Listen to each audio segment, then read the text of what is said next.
ಎಲ್ರಿಗೂ ನಮಸ್ಕಾರ.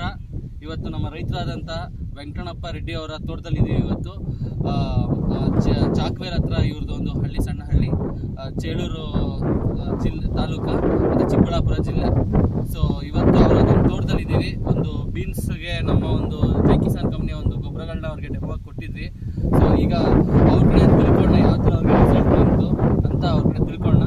ಮೊದಲಿಗೆ ನಿಮ್ಮ ಬಗ್ಗೆ ಸ್ವಲ್ಪ ತಿಳಿಸ್ಕೊಡಿ. ನಮ್ಮದು ಚಾಕ್ವೇರ್ ಪಂಚಾಯತಿ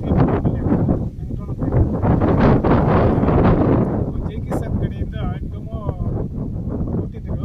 3 ಗೇಟ್ ಒಳಗೆ ಬಿಟ್ಟಿದ್ವಿ ಸರ್. ಬಿಟ್ಟಿದ್ದರಿಂದ ಅದಕ್ಕೂ ಇದಕ್ಕೂ ಜಾಸ್ತಿ ಡಿಫ್ರೆನ್ಸ್ ಕಾಣಿಸ್ತಾ ಇದೆ. ಇದು ಒಳ್ಳೆ ಬೆಲೆ ಸರ್, ಒಳ್ಳೆ ಪೋಷಕಾಂಶಗಳಿಂದ ಕೂಡಿದೆ ಸರ್. ಇದು ವೆರೈಟಿ ಇದು 12 ಪೋಷಕಾಂಶಗಳು ಇದರಲ್ಲಿದೆ.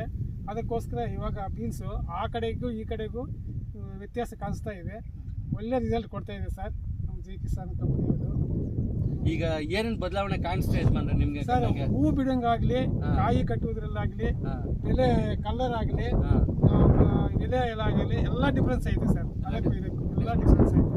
ಅದು ಗೊಬ್ಬರ ಹಾಕಿದ್ರು ಕೂಡ ಅದಕ್ಕೂ ಇದು ಹಾಕದೇ ಇದ್ರು ಕೂಡ ಇದು ಚೆನ್ನಾಗಿ ಕೆಲಸ ಮಾಡಿದೆ. ಇದೊಂದು ಕೊಟ್ಟಿದ್ರಿಂದ ನಿಮಗೆ ಬಹಳನೇ ವ್ಯತ್ಯಾಸ ಕಾಣ್ತಾ ಇದೆ ಸರ್.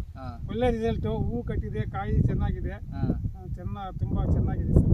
ಈಗ ಇದನ್ನ ನೀವು ಬೇರೆ ರೈತರಿಗೆ ಏನಂತ ಹೇಳ್ತೀವಿ ಸರ್? ಮೊದಲಿನಿಂದ ನಮ್ಗೆ ಜೈ ಕಿಸಾನ್ ಅಂದ್ರೆ ಇಷ್ಟ ಸರ್. ಯಾವ ಗೊಬ್ಬರ ಆದ್ರೂ ನಮ್ಗೆ ಇಷ್ಟನೇ ಆ ಕಂಪನಿಯಿಂದ. ಅದಕ್ಕೋಸ್ಕರ ಇವಾಗ ಹೊಸದಾಗಿ ಬಂದಿದೆಯಲ್ಲ ಇದು ನಮ್ಗೆ ಇನ್ನೂ ತುಂಬಾ ಆಕರ್ಷಕವಾಗಿ ಇದನ್ನ ಬೆಳೆಸ್ತೀವಿ ಸರ್. ಬೇರೆ ರೈತರಿಗೂ ನಾವು ಬಳಸ್ಬೋದು ಹೇಳ್ತೀನಿ ಸರ್, ಎಲ್ಲ ರೈತರಿಗೆ ಹೇಳ್ತೀನಿ.